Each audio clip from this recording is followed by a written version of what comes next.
Hello বন্ধুরা, আজ রবিবার ছুটির দিন। হঠাৎ আমার দাদা আমাকে না জানিয়ে সারপ্রাইজ দেওয়ার জন্য আমার বাড়িতে হাজির। ঘড়ির কাঁটায় তখন দুপুর 12:30। দাদাকে কাছে পেয়ে মনটা আনন্দে নেচে উঠল। বাড়িতে অল্প কিছু যাই ছিল তাই দিয়ে ঝটপট প্রস্তুত করে ফেললাম দুপুরের খাবার।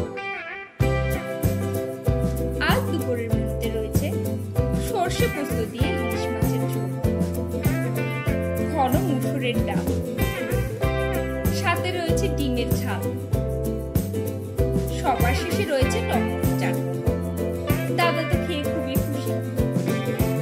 আজ দুপুরের মেনুটি তোমাদের কেমন লাগলো কমেন্ট করবে, লাইক করবে।